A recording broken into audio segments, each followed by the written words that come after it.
한 주간 동안 기회를 놓치지 않는 그런 심정으로 순간순간 또 한 주간을 잘 살아내셨습니까? 우리는 다시 오실 예수 그리스도, 그분을 기다리며 사는 존재입니다. 그리고 또 우리가 지금 인생을 삽니다만 언제 하나님이 부르실지 모르는 그것을 깨닫고 사는 존재들입니다.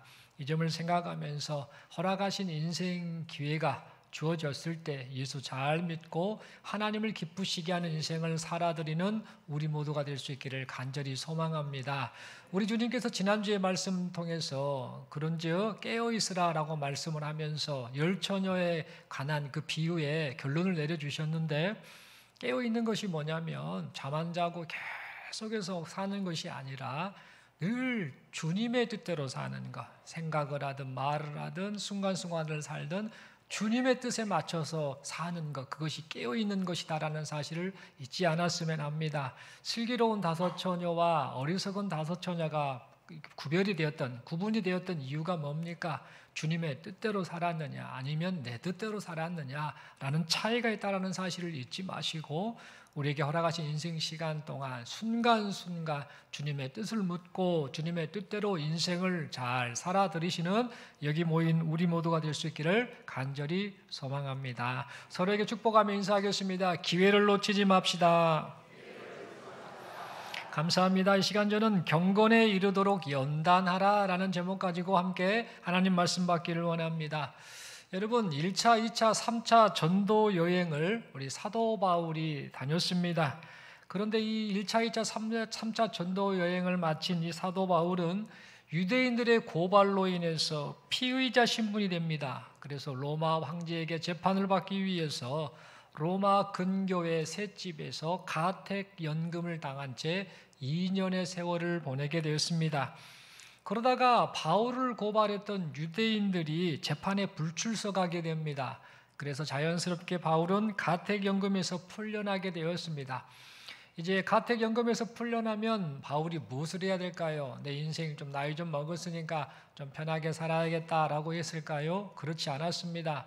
1차, 2차, 3차 그렇게 전도 여행을 다녔다가 또 잡혀서 또 감옥 생활을 했다가 풀려난 이 바울은 제4차 전도 여행을 계속해서 이어갔습니다.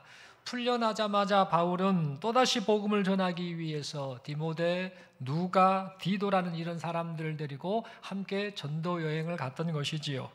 이때 바울은 자신이 지난날 복음을 전했던 곳, 많은 곳을 다니면서 복음을 전했는데 그곳의 교회들이 지금 말씀 안에서 신앙생활을 잘하고 있는가 한번 살펴보아야겠다라고 생각을 하고는 소아시아 지역, 마케도니아 지역, 아가야 지역, 오늘날로 말하면 터키라고 하죠. 예전에 트르키예, 그리고 그리스 북부, 그리스 남부 이쪽 지역을 돌아다니면서 교회의 상황을 살펴보려고 그렇게 계획을 세우고 그 계획대로 이동을 하게 됐습니다. 마침내 이 계획을 따라 이동을 하던 중에 소아시아 지역의 핵심 도시였던 에베소라는 곳에 먼저 도착하게 됩니다. 그런데 에베소 지역에 도착을 해보니까 그곳의 그 교회 성도들의 신앙 상태가 상당히 심각한 상태였습니다. 그래서 바울은 제2차 전도 여행 때부터 10여 년 정도 함께 다녔던 이 디모데라는 이 사람을 이제 에베소에 남겨둡니다. 그러면서 이 디모데로 하여금 에베소 교회 성도들을 말씀으로 잘 양육해라, 네가 목회자 역할을 잘 해라라고 그렇게 임무를 부여하였습니다. 그리고 바울은 계속해서 마케도니아 지역으로 이동을 하게 됐습니다. 그러면서 바울은 이동을 하면서 디모데가 걱정이 많이 됐습니다. 나이도 젊은 이 디모데가 에베소 교회를 잘 돌보고 있을까? 목회의 어려움이 많을 텐데 얼마나 힘이 들까라고 생각을 하였습니다. 바울이 이렇게 이 디모데를 걱정하고 생각했던 이유는 뭐냐? 당시 에베소 교회에 외부적인 핍박, 내부적인 핍박이 함께 공존하고 있었기 때문입니다. 외부적으로 로마 제국이 계속해서 기독교인들을 핍박을 했고, 내부적으로는 거짓 사상이 들어와서 성도들의 신앙을 뒤흔들고 있었기 때문에 바울은 지금 에베소 지역에서 목회하는 디모데가 걱정되고 에베소 교회 성도들이 걱정이 되었던 겁니다. 그래서 그렇게 편지를 썼던 것이죠. 당시 에베소 교회에는 영지주의 영향을 받은 금욕주의자들, 신화와 족보를 내세우고 자랑하는 혈통주의자들, 탐욕과 세속에 물든 세속주의자들, 겉으로는 경건한 척하면서 실제로는 말과 행동이 전혀 다른 외식주의자들, 율법을 잘 지키면, 완벽하게 지키면 구원을 받을 수 있어 라고 주장하는 율법주의자들, 이와 같은 잘못된 사상을 주장하는 거짓 가르침의 사람들이 지금 교회 안에 많은 영향을 줘서 교회가 큰 어려움을 겪고 있었습니다.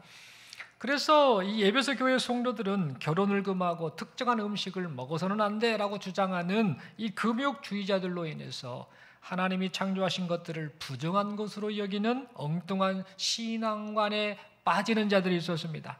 또한 신화와 족보, 유대의 그 족보, 성경과는 상관없는 중요하지도 않은 그런 것들을 끄집어 와가지고 그렇게 주장하는 혈통주의자들로 인해서 신학적인 이야기가 마치 진리인 것처럼 생각을 하며 교인들 간에 쓸데없는 논쟁으로 인해서 성도들 간에 갈등이 일어나는 일이 발생하고 말았습니다. 게다가 탐욕과 세속에 물든 이 세속주의자들로 인해서 성도들이 점점 경건을 잃어버린 채 돈과 쾌락에 빠지는 일들이 나타나고 있었습니다. 뿐만 아니라 겉으로는 경건한 척하면서 실제로는 말과 행동이 전혀 다른 이 외식주의자들로 인해서 하나님이 아닌 사람 앞에서 신앙생활을 하는 거짓 경건, 거짓 믿음에 빠져 사는 성도들도 있었습니다.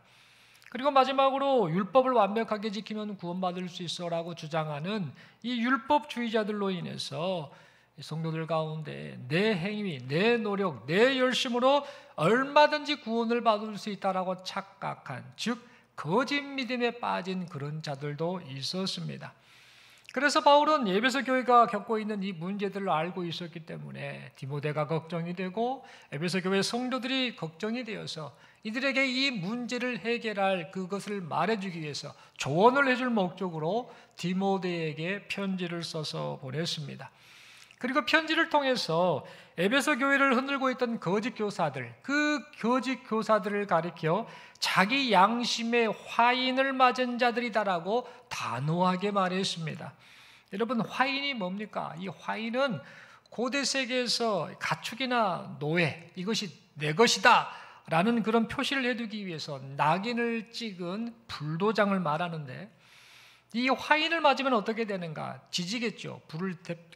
쇠에다가 불을 지져서 이것을 딱 지지면 화인을 맞은 부위가 점차 굳어지게 되겠지요. 그래서 나중에는 아무런 감각이 없어지게 됐습니다. 그러니까 이 말은 무슨 말이냐? 양심에 화인을 맞았다라는 이 말은 악한 행동을 함에도 불구하고 양심에 아무런 거리낌이 없는 상태, 즉 양심이 마비된 상태가 되었다라는 그런 말을 지금 하고 있는 겁니다. 당시에 이 거짓 교사들은 양심의 화인을 맞은 것처럼 참된 신앙을 떠나 거짓을 가르치고 행하면서도 아무런 죄의식을 느끼지 못하고 있었던 겁니다. 그런데 문제는 이 거짓 교사들의 거짓 가르침을 주장하는 이 사람들의 문제뿐만 아니라 이들의 악영향이 에베소 교회 성도들에게까지 그대로 전해지고 있었던 겁니다. 그래서 바울이 에베소 교회 성도들이 거짓 가르침에 속지 않고 바르고 참된 믿음을 따라 살기 위해서는 목회자인 디모데, 네가 하나님의 말씀과 말씀에 근거한 좋은 교훈으로 성도들을 양육해야 된다라고 이 디모데전서 편지를 통해서 디모데에게 말했던 겁니다. 그리고 계속해서 말하지요. 그리고 그렇게 행할 때에 디모데 역시 말씀과 좋은 교훈으로 인해서 네가 믿음이 성장할 것이고 네가 예수님의 좋은 일꾼이 될 것이다라고 말하였습니다.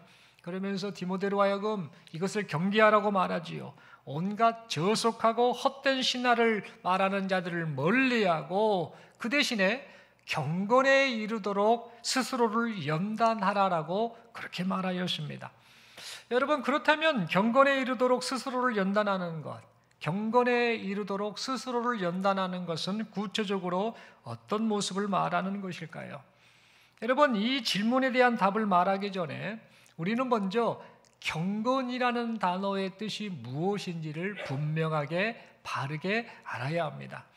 여러분, 경건하면 느낌이 뭡니까? 조금 거룩한 것 같고, 경건하면 뭔가 좀 선한 것 같고, 경건하면 뭔가 다른 사람들과 구별된 것 같고라는 그런 느낌을 우리가 갖게 되는데, 여러분, 이 경건의 의미는 우리가 생각하는 것과는 좀 다릅니다.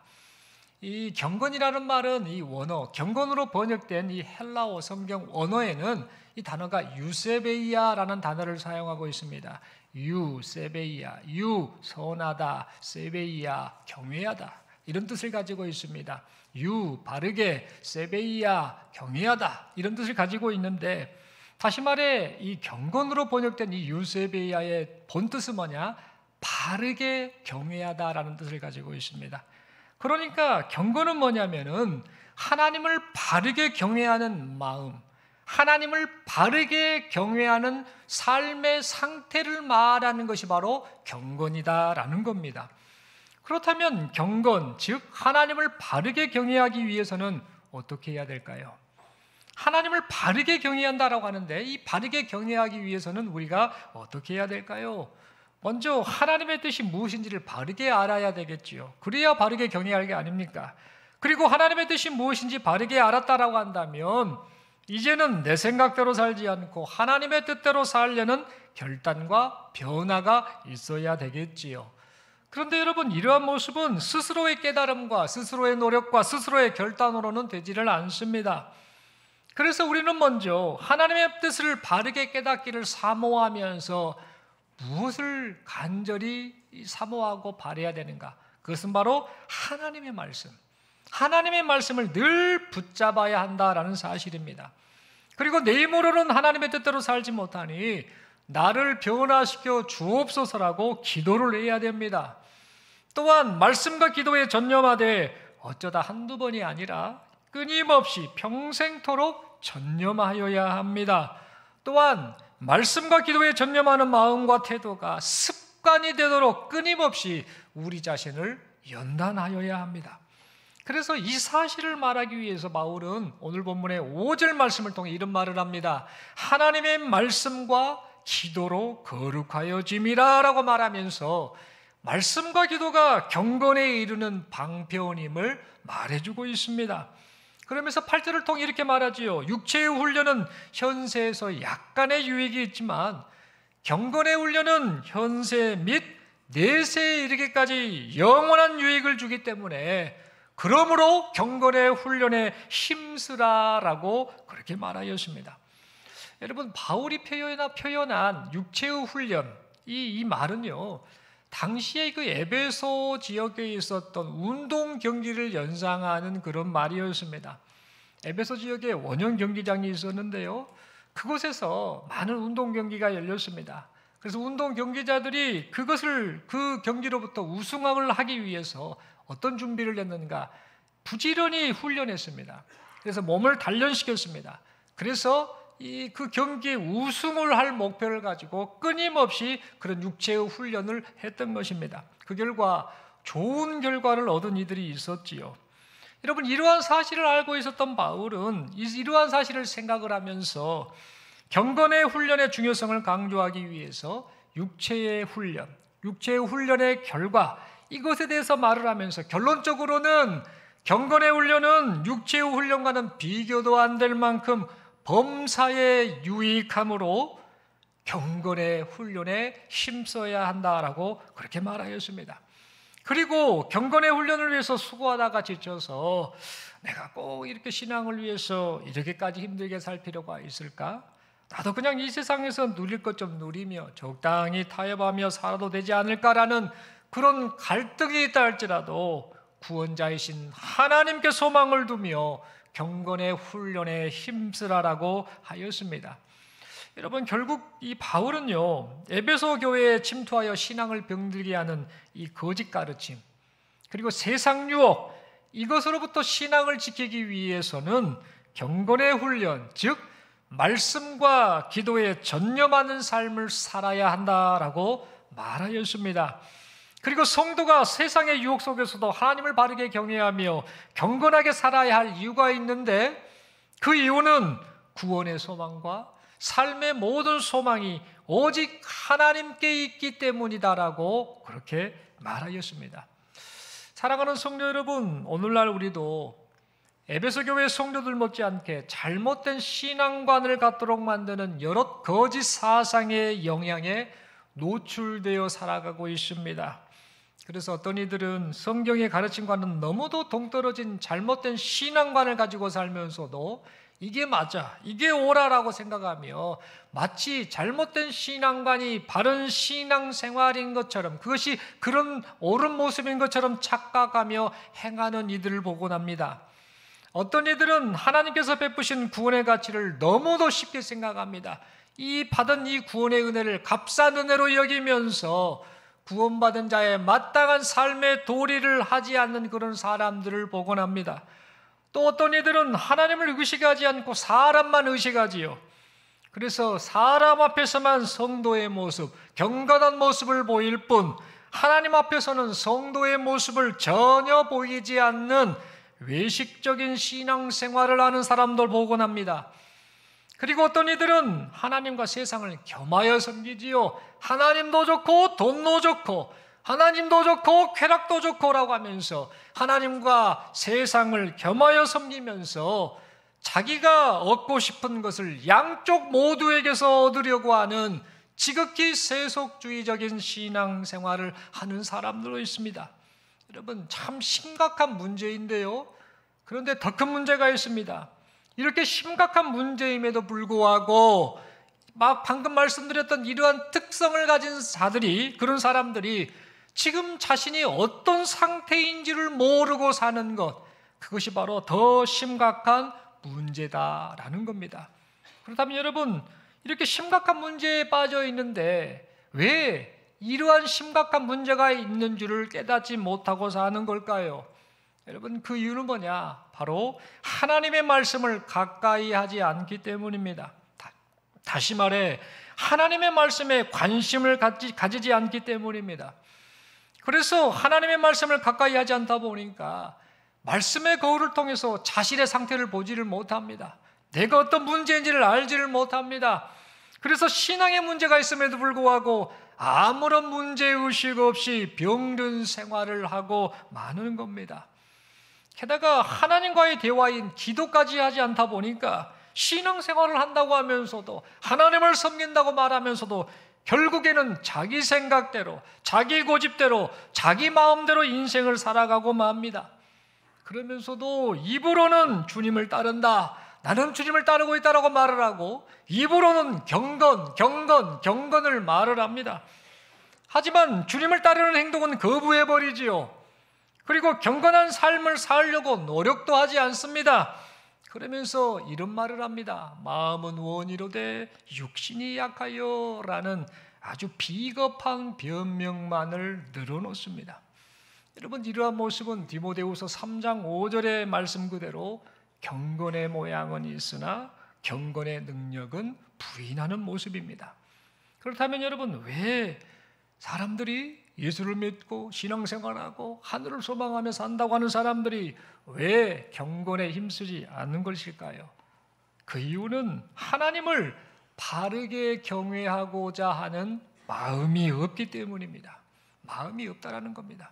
입으로는 하나님을 경외하고 하나님을 섬긴다고 하는데 진짜 하나님을 바르게 경외하고자 하는 마음이 없기 때문에 경건에 힘쓰지 않는다라는 겁니다. 여러분, 이미 말씀드린 대로 경건의 뜻이 뭡니까? 헬라어로 유세베이아라고 말씀드렸죠. 어떤 거룩하고 뭔가 좀 구별된 그런 모습이 아닙니다. 경건은 하나님을 바르게 경외하는 것이 경건이다라고 말씀을 드렸지 않습니까? 그러니까 하나님을 바르게 경외하고자 하는 마음이 있는 사람, 나는 정말 내게 허락하신 인생 시간 동안 하나님을 바르게 경외할 거야, 하나님이 기뻐하신 뜻대로 살 거야 라는 이런 마음을 가진 사람은 삶 속에서 자연스럽게 경건한 삶을 추구할 수밖에 없습니다. 하나님을 바르게 경외하고자 하는 마음이 있기 때문에 경건한 삶을 살려고 노력하게 되지요. 그리고 이를 위해서 말씀을 가까이 하면서 하나님의 뜻을 알아가고 기도에 힘쓰면서 하나님의 뜻대로 살기를 결단하고 간구하게 됩니다. 그래서 그 결과 점점 거룩해져 가는 경건한 삶을 살게 되는 것이지요. 여러분, 그러므로 우리가 확인하게 된 중요한 사실은 뭐냐? 하나님을 바르게 경외하며 살기 원하는 사람, 즉 경건한 삶을 살기 원하는 사람은 반드시 말씀과 기도에 전념하는 삶을 살게 된다라는 사실입니다. 그런데 만약에 말씀과 가까이 하지 않으면서도 삶 속에서 아무런 문제의식을 느끼지 못한다, 아무런 문제가 있다는 것을 아무렇게 느끼지 못한다라고 한다면, 그리고 기도하지 않으면서 삶 속에서 아무런 문제를 느끼지 않고 있다라고 한다면 이것은 어떤 모습과 같을까요? 이것은 뭔가 바로 마음이 뜨겁게 달군 이 쇳덩이 도장으로 화인을 맞은 것과 같습니다. 화인을 맞아버리니까, 화인으로 지져버리니까 이 마음이 마비가 된 것입니다. 마비가 돼서 아무런 문제의식을 느끼지 못한 채 이것이 하나님 보시기에 옳은 신앙생활하지라고 착각을 하며 그렇게 살고 만다라는 겁니다. 여러분, 그러므로 우리 자신의 신앙 상태를 이 시간 바르게 진단하는 우리 모두가 될 수 있기를 바랍니다. 말씀 묵상과 기도 생활에 무관심하도록 만들고 우리의 마음을 빼앗아서 경건의 삶과는 정반대의 모습으로 끌고 가고 있는 것들, 우리의 신앙을 변질시키고 있는 것들, 그것이 무엇인지 면밀히 내 자신을 살필 줄 아는 우리 모두가 될 수 있기를 간절히 소망합니다. 여러분, 요즘에 뺨 때리기 운동 경기가 있는 거 아십니까? 뺨을 사정없이 때리는 그런 운동 경기가 있습니다. 그런 스포츠가 있습니다.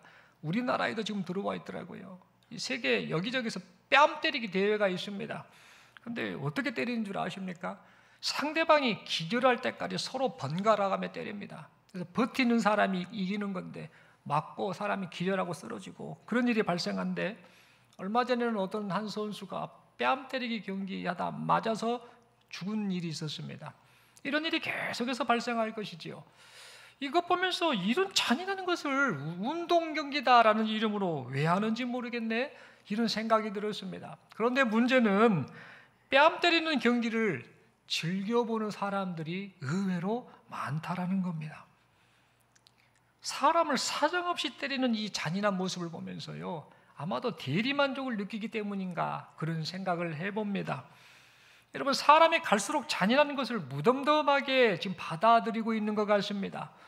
예전에는요, 권투 경기 보면 어떻습니까? 권투 경기 보면은 막 서로 주먹으로 치고 받았을 때 이 코피 나고 이런 거 보면서 아우 잔인하다, 못 보겠다, 이렇게 우리가 생각을 했었는데, 한 10여 년 훨씬 전에 일본에서 K1이라는 격투기 경기가 스포츠로 여기 홍보가 되어서 여기저기 많이 알려졌습니다. 그 경기 보면은 주먹으로만 때리지 않고요, 발로도 차면서 사람들 기절시키고 막 아주 폭행을 하는 그런 장면이 많이 나왔습니다. 그래서 그것을 보다 보니까 어떤 일이 생기는가? K1 이 격투기 경기가 생기자 사람들은 권투는 시시해서 안 봅니다. 권투는 별로 잔인하게 여기지 않습니다. K1이야말로 진짜 뭔가 쾌감을 주고 뭔가 대리만족을 준다라고 여기며 사람들이 거기에 한번 쏠렸던 적이 있습니다. 그런데 그 이후에 또 어떤 경기가 나온 줄 아십니까?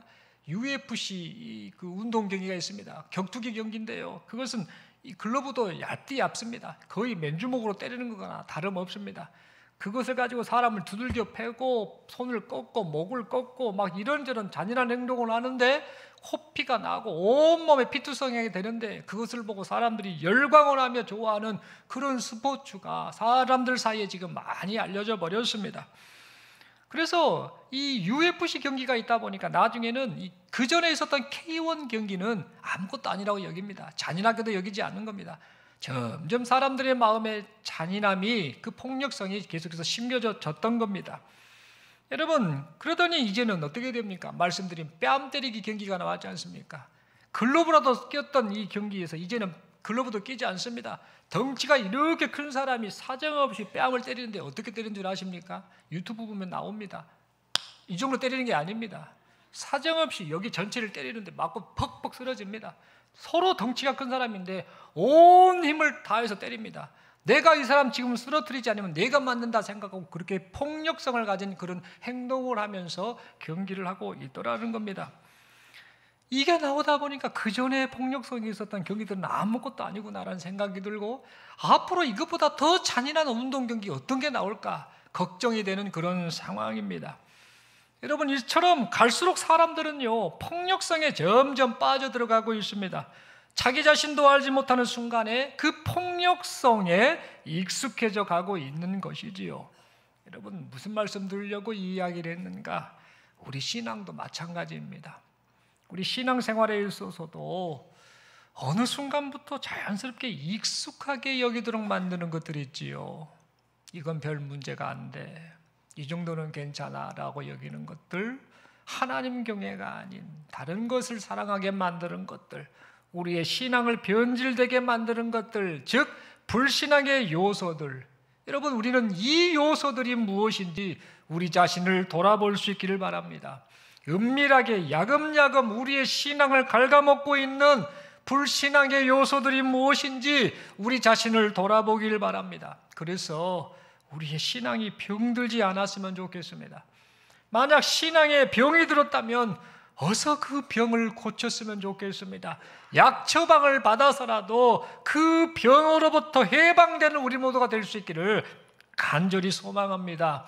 말씀을 통해 우리를 향한 하나님의 뜻을 좀 바르게 알았으면 좋겠습니다.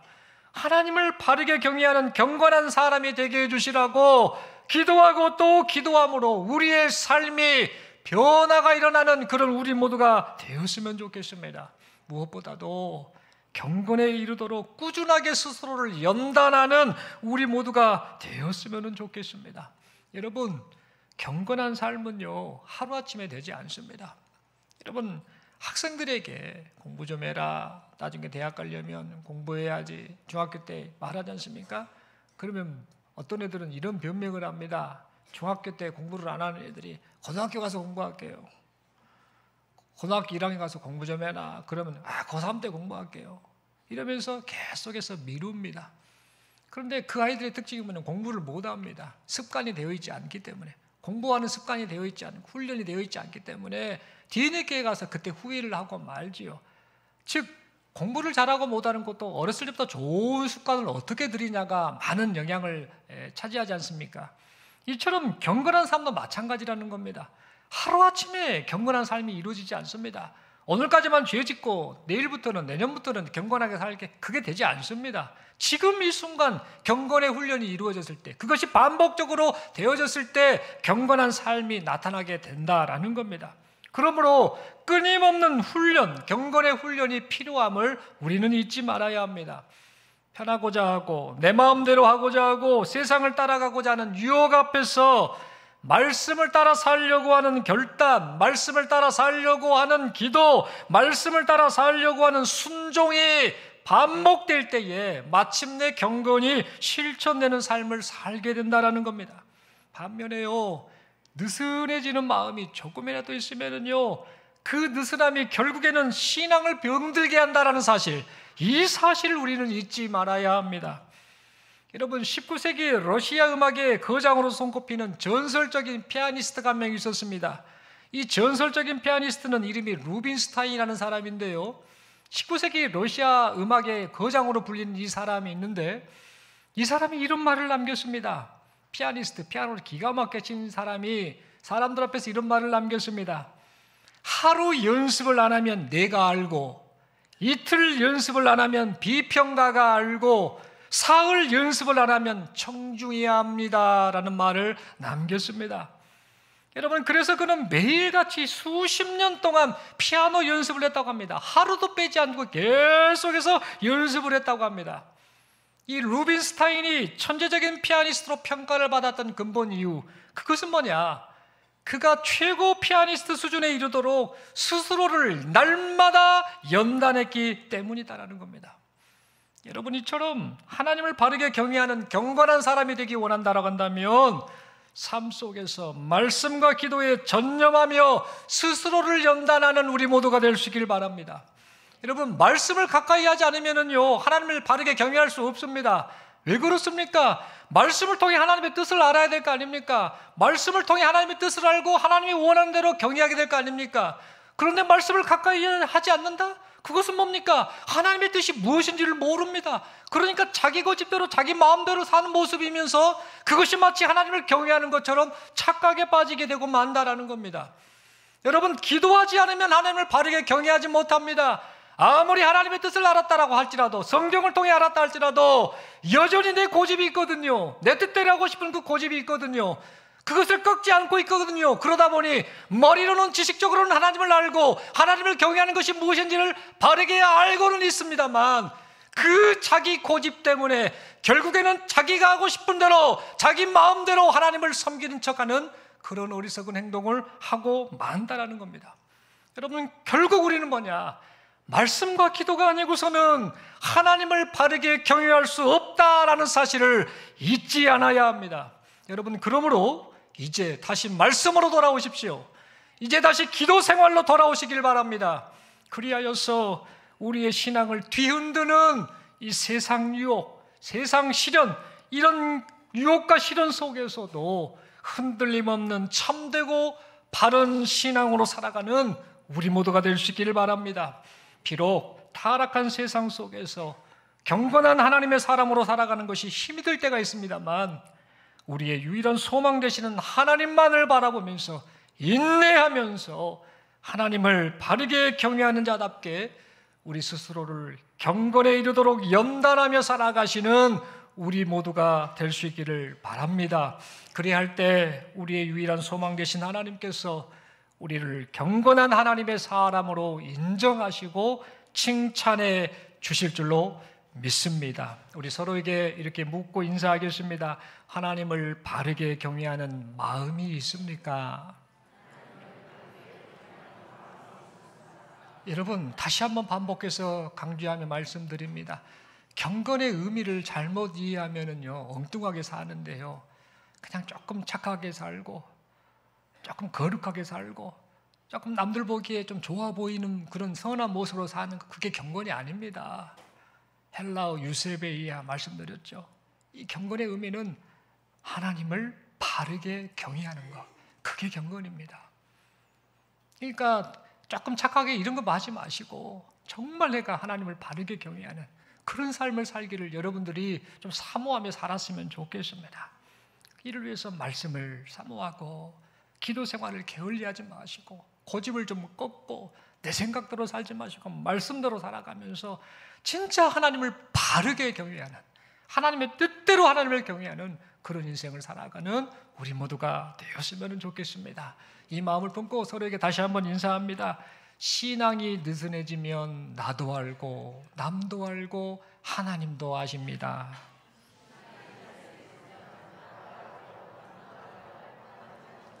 아멘이시죠? 신앙이 느슨해지면 먼저 자기가 압니다. 근데 문제는 뭐냐면요, 나만 아는 게 아니라 남도 알아요. 금방 압니다. 더 심각한 문제는 뭡니까? 하나님이 다 알고 계셔요. 근데 문제는 신앙이 느슨해지면 내가 아는 것만이라도 다행입니다. 어떤 사람은 이 양심에 화인 맞은 것처럼 이게 이 감각이 둔해져가지고 마비 돼가지고 자기 신앙이 지금 느슨해지는지를 몰라요. 이것까지 심각한 문제가 어디 있습니까? 여러분들 여기 계신 우리 모두는 내 상태를 좀 볼 줄 알았으면 좋겠습니다. 그래서 신앙이 느슨해지면 나도 알고 남도 알고 하나님도 아신다라는 사실을 생각하며 정말 깨어서 하나님 앞에 신앙생활하는 우리 모두가 되었으면 좋겠습니다. 다시 한번 서로에게 인사하겠습니다. 신앙이 느슨해지면 나도 알고 남도 알고 하나님도 아십니다.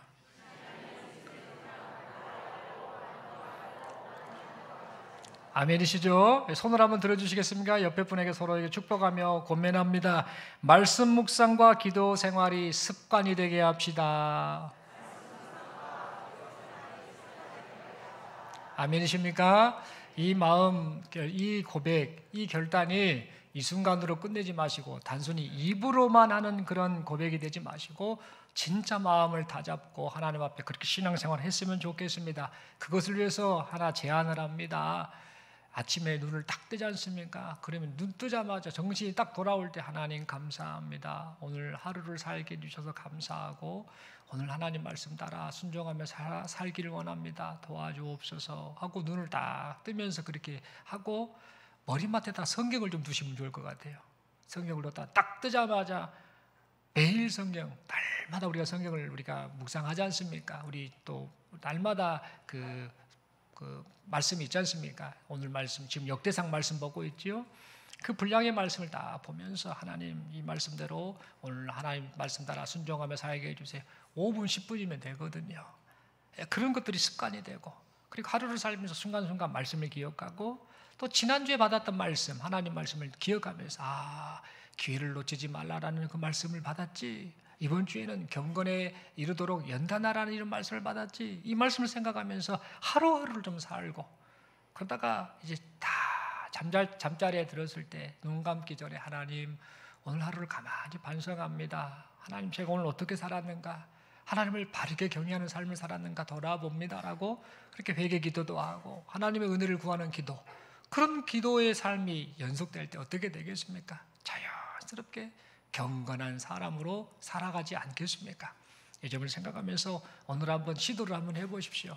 눈 뜨고 기도하고 매일 성경 그 분량을 읽고 또 잠깐 기도하고 하루를 살면서 말씀 붙잡고 살고 또 자면서 잠자기 전에 이제 하나님 앞에 또 하루를 돌아보는 이런 삶을 살았을 때에 그런 삶의 모습을 보시고 우리 하나님께서 네가 참으로 나를 바르게 경외하는 자구나, 네가 참으로 나를 사랑하는 자구나, 네가 참으로 경건의 사람이구나라는 그런 칭찬을 받는 인생을 우리가 살게 될 줄로 믿습니다. 기도드리겠습니다. 하나님 아버지 감사합니다. 말씀 받았습니다. 하나님 우리 모습을 보면서 우리 자신의 영적 상태, 신앙 상태를 좀 잘 살필 줄 아는 우리 모두가 되게 하여 주옵소서. 입으로는 하나님을 또 사랑하고 또 예배하고 또 경건의 사람으로 삽니다라고 그렇게 고백은 하지만 실제로 우리가 그렇게 그런 마음을 품고 살고 있는지 우리 자신을 돌아보게 하시고 무엇보다도 하나님을 바르게 경외하는 것이 경건임을 바르게 깨달아 싸우니 우리 일평생 동안 하나님을 바르게 경외하기를 사모하며 살게 하시고 이를 위해서 말씀과 기도에 집중하며 또 하나님의 은혜만을 구하며 살아가는 우리 모두가 되게 하여 주옵소서. 이런 신앙의 고백이 날마다 습관이 되어서 이제는 또 점점 우리를 거룩하게 변화시켜 가시는 하나님의 놀라우신 은혜를 순간순간마다 또 느끼고 고백하고 감사하는 우리 모두가 되게 하여 주옵소서. 은혜 주심을 믿습니다. 감사합니다. 예수님 이름으로 기도드리옵나이다. 아멘.